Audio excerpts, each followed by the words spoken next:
Hello everyone and welcome to this edition of HRTV. My name is Tim Tialdo. A study involving more than 1,300 subjects has revealed that tinnitus is much more prevalent among the elderly as they grow older. For those between the ages of 65 and 69, the researchers found that 7% suffered from tinnitus.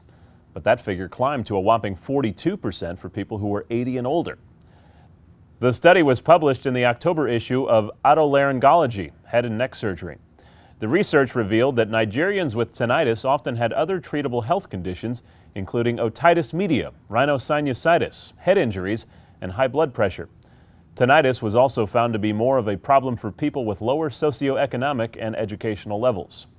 A co-author of the study, Akeem Alawe Lasisi, said the results are important given the fact that developing countries expect an increase in their elderly populations in the coming decades. The researchers focused on Nigeria in part because tinnitus affects somewhere between 10 and 33% of the country's population and causes a significant reduction in quality of life for elderly citizens. With relatively poor access to health care, conditions that would otherwise be treated often become chronic and increase vulnerability to tinnitus. Nearly 36 million Americans suffer from tinnitus or other irritating head noises. Today's broadcast is brought to you by ReSound Alera, the world's first truly wireless hearing aid. Better noise reduction, better environmental control, better feedback management, the best sound quality on record. Easy to fit, easy to wear. For more information on Alera, visit gnresound.com. The Better Hearing Institute in Washington, D.C. is raising people's awareness about hearing and ADHD. The BHI and children and adults with attention deficit hyperactivity disorder want the public to be aware of the relationship between ADHD and hearing loss. BHI and hearing health professionals will be working to raise awareness of ADHD and the importance of including hearing checks as part of the ADHD diagnosis process.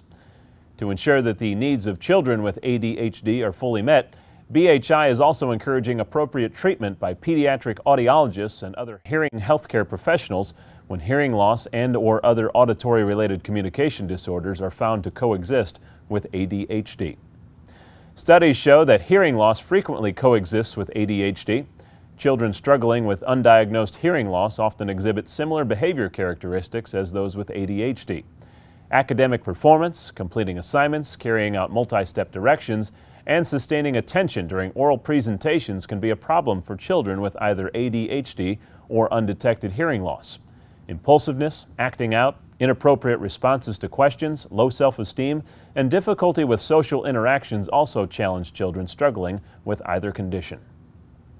Sergei Kachkin, Ph.D. and Executive Director of BHI, said parents, educators, pediatricians, and other healthcare providers cannot underestimate the impact of either ADHD or hearing loss on a child's academic performance, social development, and self-esteem. BHI is encouraging hearing health professionals to disseminate information on ADHD and to publicize ADHD awareness in their practices and communities. ADHD is the most commonly diagnosed neurobehavioral disorder in children in the United States today, affecting 3 to 7% of school-aged children. At the same time, about 1.4 million young people in the United States have hearing loss, and only 12% of them receive the help they need. Studies show that children with even mild hearing loss, when left unaddressed, are at risk for learning and other social, emotional, behavioral, and self-image problems. That's all for this episode of Hearing Review TV. Thanks for watching and listening. A special thanks to our sponsor, Resound US.